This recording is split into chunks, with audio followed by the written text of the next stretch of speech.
Quantitative analysis for third group radicals part 2। पहले video में हम देख चुके हैं कि रेडिकल्स कौन से होते हैं और उनका सेपरेशन का तरीका क्या होता है।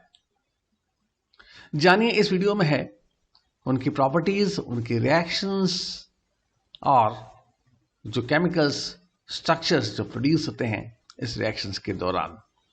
तो हम आगे बढ़ते हैं। मैं हूं Saurabh. Let's see what is there in the video. सबसे पहले मैं बात करना चाहूंगा इन रेडिकल्स की कुछ स्पेसिफिक रीजन से रिएक्शंस के बारे में। तो यदि मैं 3 रेडिकल ले लूं, एल्यूमिनियम +3, क्रोमियम +3, आयरन +3 और आयरन +2 को मैं इस ग्रुप में नहीं है, फिर भी कंपैरिजन के लिए इस रेडिकल को चुनाव किया है मैंने। और यदि हम इसकी रिएक्शन कोई एल्कली से करवाएंगे तो जाहिर है इनके हाइड्रोक्साइड्स प्रोड्यूस होंगे, like aluminium hydroxide, chromium hydroxide, iron hydroxide और ferrous hydroxide. So you have ferric hydroxide and ferrous hydroxides. Aluminium hydroxide white है। अगर NaOH या KOH की अधिकता है तो हम जानते हैं कि क्रोमेट जो metaaluminate ion excess of reagent में घुल जाएंगे और इस तरीके से the precipitates are soluble in excess of alkali. यदि हम बात करें क्रोमियम हाइड्रोक्साइड की तो क्रोमियम का एम्फोटेरिक स्वभाव उतना नहीं है, इसलिए बहुत ज़्यादा प्रभाव नहीं पड़ेगा और नहीं आयरन का कोई एम्फोटेरिक स्वभाव दिखाई देता है at low concentration of alkali. लेकिन एल्यूमिनियम इन सब में डिस्टिंक्ट है, सबसे अलग है। वाइट प्रेसिपिटेट शुरू में बनाता ज़रूर है, लेकिन ये वाइट प्रेसिपिटेट अल्कली की अधिकता में घुल जाते हैं और अपने OH3 अपना वैलेंस शेल को एक्सपांड करके मेटा एल्यूमिनेट AlOH4 स्पीशीज बनाते हैं, जो कि इक्विवेलेंट है AlO2- के। यदि हम बात कर रहे हैं इनके ऑक्सीडेशन की परऑक्साइड से अल्कलाइन मीडियम में सोडियम हाइड्रोक्साइड की उपस्थिति में, तो जाहिर है एल्यूमिनियम पर परऑक्साइड का कोई प्रभाव नहीं करेगा, क्योंकि एल्यूमिनियम अपने +3 ऑक्सीडेशन स्टेट के अलावा कोई ऑक्सीडेशन स्टेट में जाने की हैसियत नहीं रखता है। It is not capable of demonstrating any other oxidation state other than +3, so it will remain as aluminum hydroxide due to alkali, and with the excess of alkali, it is expected to go to oxidation number, coordination number 6, and finally forms a soluble metaluminate. Chromium, on the other hand, yes, it's very important that chromium, on the other hand, would be oxidized by peroxide in alkaline medium to +6. और इस तरीके से +3 का oxidation +6 में हुआ, chromate ion बना, जो कि अल्कलाइन मीडियम में ऑफकोर्स डाइक्रोमेट आयन के रूप में रहेगा और हमको इसमें पीला सॉल्यूशन दिखाई देगा। Remember, you will get yellow solution because it is water soluble and you will not get the precipitate here. Ferric अपने हायर ऑक्सीडेशन स्टेट में ऑलरेडी उपस्थित है, तो इसमें कोई ज्यादा बदलाव नहीं है। फेरस फेरिक में जाएगा, इसलिए हमको FeOH ट्वाइस नहीं बल्कि FeOH होल थ्राइस के रेडिश ब्राउन प्रेसिपिटेट दिखाई देंगे। तो परऑक्साइड की उपस्थिति में, अल्कलाइन परऑक्साइड की उपस्थिति में ये परिवर्तन दिखाई देने चाहिए। And if you talk about other reagents like potassium ferrocyanide, which is a very specific reagent for iron 3, you will get ferric ferrocyanide, blue color, Persian blue color precipitates you get, and the similar kind of Fe2 species that you get bluish white precipitate due to iron +2. So with the ferric ferro combination, you get blue, Persian blue color with Fe3 ions. With alkalis like sodium carbonate and potassium carbonate, you are getting the same thing. You are getting the hydroxides corresponding generated with the case of aluminum that is likely to be dissolved in excess of alkalis. There are still a few regions that we can talk about. With the aqueous ammonia, which is of course a source of hydroxide ion, will form aluminum hydroxide, which is white precipitate. Remember, these white precipitates are only soluble partly in excess of ammonia. इसका मतलब इसका जो amine complex है, aluminium का जो amine complex है, वो पानी में या अमोनिया की अधिकता में घुलनशील पूरी तरह से नहीं होता है। So it's not a completely soluble complex, but it's a partly soluble complex. With chromium, there is no change it remains as a chromium hydroxide, and so is the case with iron +3 and +2 respectively, जहाँ reddish brown और greenish precipitate हमको iron के दिखाई देंगे. Alizarine is a very specific reagent for aluminum which gives a red varnish. लाल रंग का varnish बनाता है और ये एल्यूमिनियम के लिए खास रिएजेंट है. बाकी इसके साथ कोई खास दूसरे रेडिकल्स का इंटरफेरेंस नहीं है. And that's the beauty of alizarin, जो कि बहुत स्पेसिफिक है एल्यूमिनियम के ही आइडेंटिफिकेशन के लिए. तो यहां तक हमने देखा कि अलग अलग रीजन्स किस प्रकार रिस्पॉन्ड करते हैं. चूंकि हम अब एक एक रीजन की हम बात कर रहे हैं, तो अब रेडिकल की रिएक्शंस की हम बात कर लेते हैं. सबसे पहला रेडिकल मैं चुनता हूं एल्यूमिनियम +3. एल्यूमिनियम +3 का आइडेंटिफिकेशन हमने देखा कि एक्वस अमोनिया के साथ वो देता है व्हाइट प्रेसिपिटेट. तो हमने देखा था कि अमोनियम क्लोराइड और अमोनियम हाइड्रोक्साइड में you get a gelatinous white precipitate, and that are not completely soluble in ammonia but they are partly soluble in ammonia, as I said earlier. जैसा मैंने आपको पहले कहा, पूरी तरह से नहीं, लेकिन थोड़ा सा घुलता है अमीन कॉम्प्लेक्स बनने के कारण. यदि हम बात कर रहे हैं एल्यूमिनियम की सोडियम हाइड्रोक्साइड से रिएक्शन से, तो जैसा हमने पहले देखा हाइड्रोक्साइड बनेगा और जो अपना वैलेंस शेल को एक्सपांड करेगा और अल्टीमेटली वो मेटाइलोनेट के रूप में सॉल्युबलाइज हो जाएगा.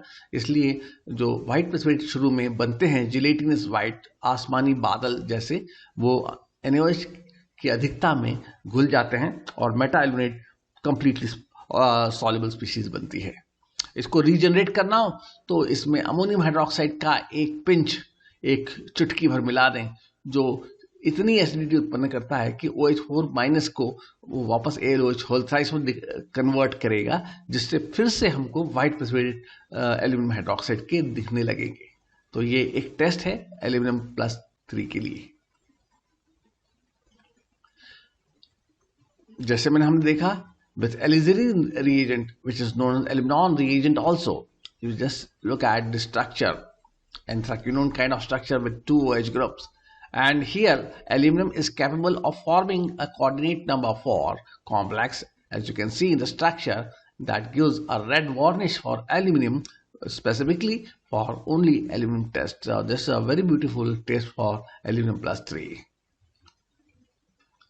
अगर हम बात करें अब क्रोमियम की, क्रोमियम +3 स्टेट में अगर हमको दिखाई देता है तो वो ग्रीन है.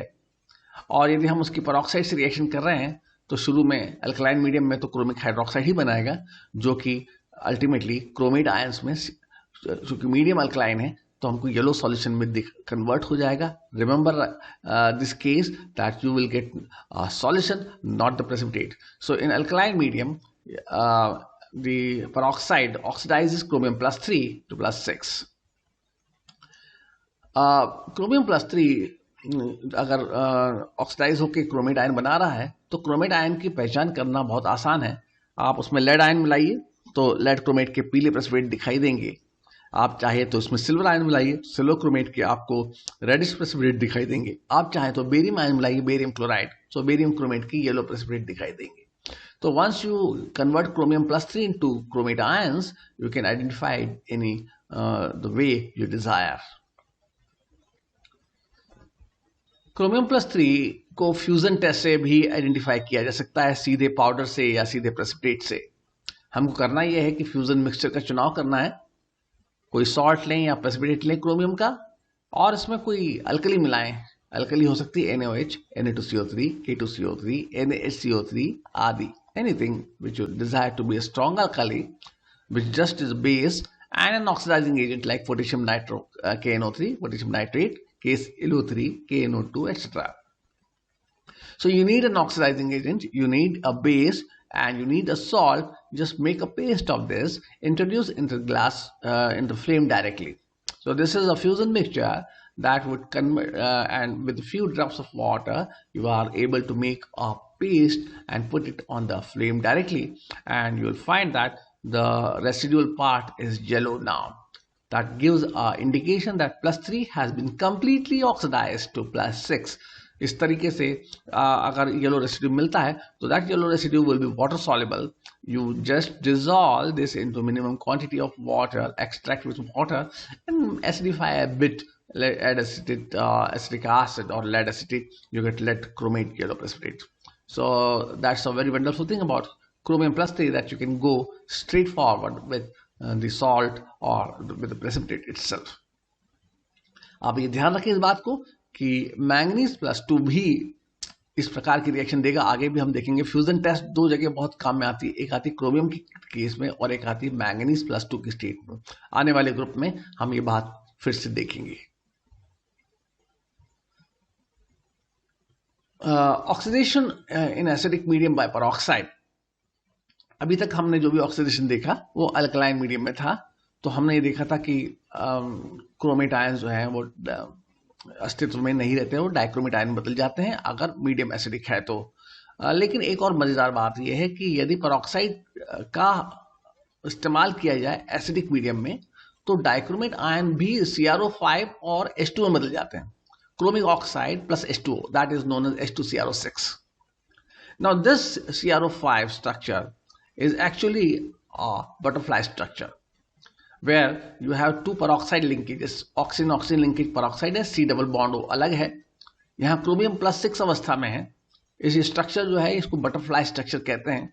ये स्वयं एक बहुत स्ट्रॉन्ग ऑक्सीडाइजिंग एजेंट है, ये बहुत अच्छा ऑक्सीडाइजिंग एजेंट है। ये पोटेशियम डाइक्रोमेट से भी अच्छा ऑक्सीडाइजिंग एजेंट है और ये अनस्टेबल है, ये बहुत जल्दी डिकम्पोज हो जाता है। ब्लू कलर का है सॉल्यूशन और खुद +3 में कन्वर्ट हो जाएगा। लेकिन अगर इसकी स्टेबिलिटी बढ़ाना हो तो इसको किसी ऑर्गेनिक मीडियम में डिसॉल्व कर लें तो उसकी जो लेयर का टेस्ट है अगर हमको ब्लू दिखाई दे तो we understand that this has form. So oxidation of some chromium +3 in acidic medium by peroxide may lead to CrO5 that is a blue in an organic layer. So remember, this is a very wonderful thing. With chromium, the two oxygens which are related to peroxide structure in the either side, and one is double bond which resembles to something like ketones. मेरे ख्याल से ये बात मैं पहले बता चुका हूं, मैं फिर दोहराता हूं कि क्रोमेट और डाइक्रोमेट दोनों एक ही पदार्थ हैं। आप देख रहे हैं एक तरफ आपके चित्र में डाइक्रोमेट है जो थोड़ा सा ऑरेंज है और दूसरी तरफ पीला रंग का सॉल्यूशन है, वो क्रोमेट है। ये केवल मीडियम का फर्क है। अल्कलाइन मीडियम में क्रोमियम का अस्तित्व होता है और एसिडिक मीडियम में डाइक्रोमेट का अस्तित्व होता है। You can see the dichromate is an single unit which exist in alkaline medium और जो क्रोमेट है वो पॉलीमेरिक स्पीशीज है और इस तरीके से इसका जो डायमेरिक स्पीशीज में आप देखते हैं वो एसिडिक पीएच में दिखाई देता है। बहुत सिंपल एसिड बेस इक्विलिब्रिया है जो क्रोमेट और डाइक्रोमेट आयन के साथ जुड़ी हुई है। क्रोमियम परसल्फेट के साथ भी वही बात है। यदि मैं क्रोमियम को ऑक्सीडाइज करूं परसल्फेट से आई गेट डाइक्रोमेट, लेकिन ये डाइक्रोमेट फिर से यदि अगर मैं पेरोक्साइड से एसिडिक मीडियम में इसको ऑक्सीडाइज करूं, क्लोरोफॉर्म लेयर लिया है आपकी बार मैंने, ऑर्गेनिक लेयर लिया है, तो जो CrO5 बनेगा वो ऑर्गेनिक लेयर में घुल जाएगा और इस तरीके से क्रोमियम +3 की पहचान हो जाएगी। Will be able to identify chromium +3 in organic layer. That's the butterfly structure just I discussed about this. Now if we talk about ferrous and ferric equilibria that we have described in sufficient details, iron +3 goes to iron hydroxide with sodium hydroxide and ferrous hydroxide as a green precipitate. As far as the identification is concerned, you know, it can be oxidized by nitric acid to ferric ions and even specific reactions with ferrocyanide ions gives Persian blue color that we have discussed earlier. Now again I am going to discuss the same thing with potassium ferrocyanide. We get Fe4, FeCN6 thrice Persian blue color, whereas you get a bluish white precipitate with ferrous ion. Ferrous is a bluish white, ferric is reddish brown, and ferro that is Fe3 again you get Turnbull's blue. You know, chemically they are the same species. So with ferry and ferro combination or ferro and ferric combination you get similar kind of chemical species where iron 3 is inside or iron 2 is inside. That is the same thing, but they are chemically one thing and they keep on changing their places. ये अपनी जो place है वो बदलता रहता है, ऐसा reported है literature में। अगर हम बात कर रहे हैं थायोसाइनेट आयंस की, थायोसाइनेट आयंस फेरिक आयंस के साथ बहुत सुंदर खून जैसे लाल रंग के प्रेसिपिटेट देता है। प्रेसिपिटेट नहीं बल्कि वो कलरेशन है, and that is a very wonderful test for detection of iron. The varying compositions are possible in case of thiocyanate iron, but yes, blood red coloration is a very good clue. So that's all for watching this video. I think I'm able to explain you the reactions and properties of third group radicals. Thanks for watching, dear students.